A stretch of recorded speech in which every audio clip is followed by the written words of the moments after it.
Hey guys, this is Dylan. And I'm a sick Lydia. Yeah, and we're here for The Broken Dead. Thanks for tuning in to our YouTube television show. Our YouTube show. It's not on television, it's on YouTube, of course. You're watching right now. Anyways, yeah, The Broken Dead is our show that we're going to review The Walking Dead. This is episode 13. I cannot remember the name of it, but there's only 3 episodes left in the season. It was something. What did Siddiq say? I don't remember. Not to be astray. Don't lead us astray. Yeah, don't lead us astray or something to that effect. All right, guys. Thanks for tuning in. Like I said, we're here for Broken Pictures. That website is www.broken.pictures.com. So check it out and keep up with what we're doing, and stay tuned to our YouTube. Don't forget to like and subscribe and share, please. So, obviously, I'm not going to be talking a lot during this episode. I'm kind of fighting with the voice here. This is kind of as loud as I can get it, and as obnoxious as it will hopefully ever be. So, Dylan's going to lead the conversation here, and I'm kind of just here to make sure that he has all of his facts right, and I can help him remember names, because it's what I do. Yeah, it's easier for me if I have somebody to play off of, even if they're just being a warm body. Gee, thanks. I just said I was here to remind you of the names. I got you, baby. I know what you mean. All right, so let's jump right in. First off, Siddiq, that's my dude. Like, he is showing more and more that he is a badass. He showed up to play ball, and she kind of pushed him a little bit. He at the little makeshift emergency room that they had going. I'm assuming that's the doctor from the kingdom. I'm not sure, but never seen her before as far as I remember. But anyways, so Siddiq came to play ball, and he's showing up and showing out. I like that guy, just like she said. So then we've got Morgan seeing things again. He's seeing Gavin, and Gavin's telling him, all right, you know what it is. Black and yellow, black and yellow. She didn't think that was funny. I thought it was funny. Well, it wasn't. It was an obnoxiously catchy song when it was popular, let alone trying to relive the past. So yeah, Gavin shows up all through the episode. You know what it is. Anyways, I don't think it whatever. I'm going to move on. So yeah, Morgan's seeing stuff again. And then he hears the horn honk. And apparently we were wondering why Rick honked the horn last week. Well, that's why. He let them know, and they all honked, went through succession to let the Hilltop know that the Seavers were coming. And so then they show up, and Maggie and the Hilltop are ready, and they've got the tire thing down, pop the tires. And Simon and Maggie have a little chat. Maggie threatens him, go home.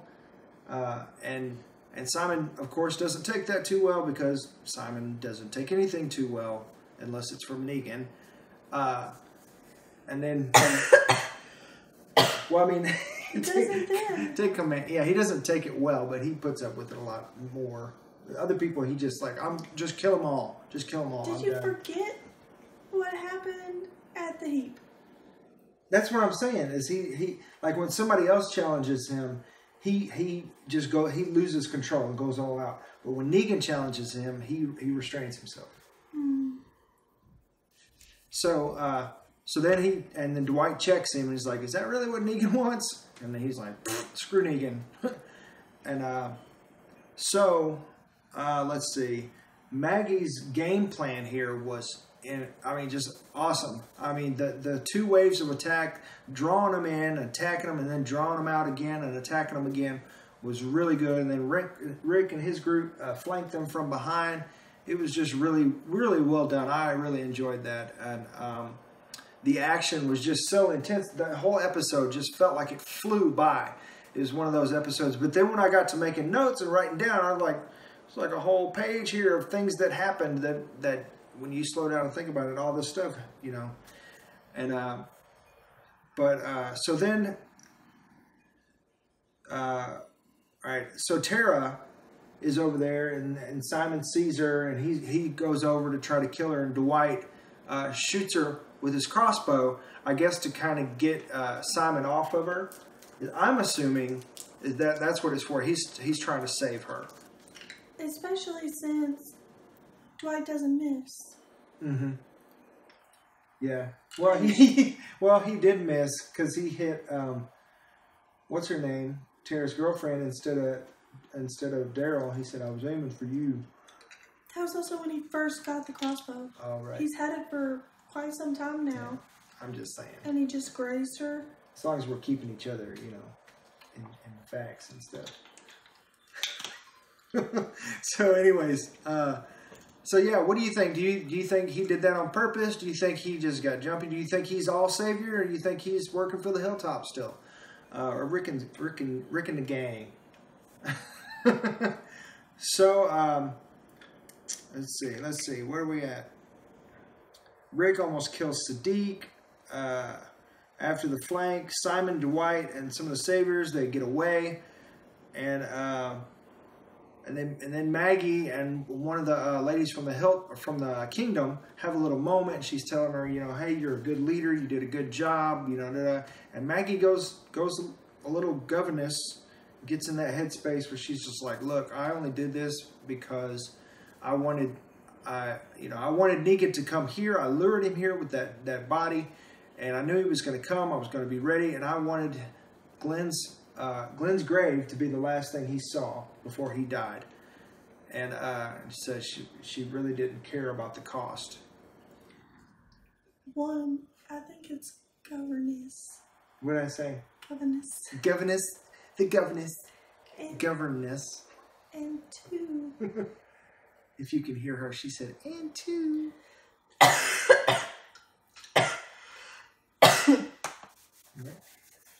That moment really reminded me, because we watched Game of Thrones, really reminded me of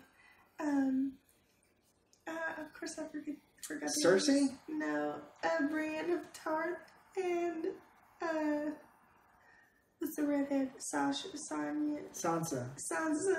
Like, the way they were like portraying them. Maggie seems so little, and then you go over to this one and she's like the warrior one. It made me think of Brienne. Yeah, I see. Yeah, I could see that. Yeah, when they had that moment like a couple seasons ago, right after she was attacked and Brienne saved her and all that stuff. Got you. Yeah, that's a good point. So basically Maggie, like, she's still stone cold. She's like, I didn't care about the cost. And even though the lady was trying to pay her a compliment, she just, I don't care. And then we get Maggie checks on the wounded, and they're all fine. And one thing that was kind of throwing me off with when everybody turned was when the group it was like, well, how come they didn't know that they were going to turn? But the reason is because everybody was taken care of, everybody was fine, nobody was dying, and they didn't really mention that, so it was kind of like you just kind of had to pick up on it, I guess. But I had to think about it, go back and think about it. You got it the first time, yeah. She kind of explained it to me because I'm dumb sometimes, and so I mean, it's because they were infected with the stuff, the guts and junk. So Carol and Tobin, before Tobin has his untimely demise, rip Tobin. Carol and Tobin had this heart-to-heart, and he kind of challenges her that after this, you can be a person again. And sure enough, she has to put him down, and not before he tries to give her one more big kiss. And she almost leaned into it. They kind of took their time. They kind of took their time with it, like slowed down. Just like, like she almost like gave in. You know what I mean? It's almost like they were just given a moment where she was considering just letting him get her. You know what I mean? No, I was joking about the kiss, but yeah, for real. I agree. So Henry. Basically, Carl reloaded. This dude, they tell him to stay in the house. He don't stay in the house. He goes out, steals a gun, and chaos ensues. Lets the saviors out. Everybody gets out. Of course, Gregory, the weasel that he is, when everybody gets out, he looks at him, turns, and hits the other direction. He's gone. Just leaves little Henry behind, and now they can't find him. What was the dude that got them in Alexandria when they were like walking out with the walker guts on them and whatever, and then home dude started talking and got Carl shot? Oh, shoot. Cookie Kid. That's who Henry makes me think of. Yeah, he does kind of favor him a little bit. And he's being such a dummy. Yeah. The kids on The Walking Dead are dumb. It's like Carl is the only one. But then, I guess after it all, Carl still did something stupid that got himself killed. But he didn't get others killed, except for early on. But anyways, they always end up dead. Poor Judith, she's not matured enough to kill anybody yet. That we know of. That we know of, yeah. What? She killed her mama. Ouch, sorry. That's cold. I don't even like Lori, and that's too soon. Too soon. Coral, no. Sorry guys, I'm just continually hearing how annoying my voice is, so I don't really intend to talk for a lot of the rest of the time. She's kind of reading her book over here, keeping me company, and I appreciate it. So let's see. They handle the walkers after things go crazy. And, of course, the Hilltop loses a bunch more, and they're on their heels again. And then they bury the bodies, and, of course, Brienne of Tarth is there, and Maggie again. And she's like, Maggie, what's wrong? The cost. The cost has finally gotten to Maggie, and she's realized that she should not be making stupid, selfish decisions, even though everybody's praising her for not being selfish, because that's how much of a douchebag Gregory was. That even though Maggie was in governess mode, was not the Maggie-tatorship. That one's not as attractive as the governess. The I like to think of it as the widow and Maggie. Oh, she's got two personalities. That was pretty badass at the beginning where she's like, Maggie Reed, the widow. Like, in my head, I was, like, picturing, like, you know how they have, like, 300, like a poster where it's just, like, and her and the blood splatter, like, like it's a Quentin Tarantino. Anyways. That's where my head goes sometimes. So, one more thing. Dwight's bolt. They go talk to Tara because everybody that got scratched, cut, shot, whatever, got infected, turned, and they go to Tara to try to give her last rites, kind of. At first, I was like, what are they doing? And she's like, they're going to talk to her because they think she's going to turn, dummy. She didn't call me a dummy, but... It was a little bit more high-pitched than that. Anyway. So, of course, Tara's sitting there, and she looks like she's got full faith that Dwight did not shoot her with an infected bolt from his crossbow. And I think so, too. I don't think the bolt was infected. I don't either, but I don't think she knew. I don't think she knows, but I think she has faith in him. And this is kind of a spoiler alert. This is kind of a remix from the comics, because in the comics, he shoots Rick with an uninfected bolt when Negan tells him to shoot Rick. And he shoots Rick, and of course, Rick thinks he's infected, but he's not, because Dwight used an uninfected bolt. So that's kind of a remix, I guess. I don't know if they'll use it again for that actual moment in the future, so possible spoilers, but that's it. So what do you guys think? Do you think Henry's an idiot? Do you think he's justified? He deserves to kill the man who killed his brother, like Inigo Montoya killed the guy that killed his father. I almost said the whole quote and used brother, and I was like, wait a minute. So, anyways, also,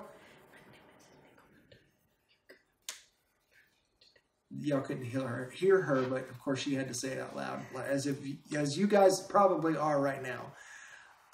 It's in your soul. Like, it is. Once you hear it, you can't not say it. Yeah, he says it like 10 times at the end of the movie. Hello, I'm Inigo Montoya. Well, my name is Inigo Montoya. How could I mess that quote up? It's literally on our fridge. Yeah. Yeah. And if you have not seen The Princess Bride, stop what you're doing right now and go watch that movie. You cannot be friends with us until you watch that movie. Not that you want to be, but... I'm assuming. Yeah. We like ourselves. Try to anyway. It's got some good qualities I like to capitalize on. So anyways, what do you guys think? Do you think Henry's justified, that he deserves to kill the man that killed his brother, and he just screwed up a little bit? Yeah. Or do you think he's a dumb kid doing dumb stuff all over again, Carl remixed? Do you think Dwight do you think Daryl's right about Dwight, that he's a savior? Or do you think Tara's right, that he was like her and she came from the governor and things are going to be okay, that he's on their side, he's just caught in between right now? What about Maggie? Is she, she's battling, she's got her own Rick-tatorship issues, when Rick goes full on Rick-tatorship, we love it. Is Maggie seems kind of blah when she gets into that, because like she's been on autopilot, she's just not that interesting. So I prefer the Glenn type Maggie, where she's more herself, influenced by Glenn. Which one do you prefer? And what about Morgan? This dude is losing his friggin' mind. What do you think's going on with that? You know what it is? Comment down below and let us know what it is, because I don't know. So anyways, all right. Thanks for tuning in. This is Dylan. And this is Ghost. So this is Ghost, in case you guys don't know. I forgot to introduce him at the beginning, but he's a little perturbed at me for not introducing him. Anyways, thank you for tuning in, for watching The Broken Dead.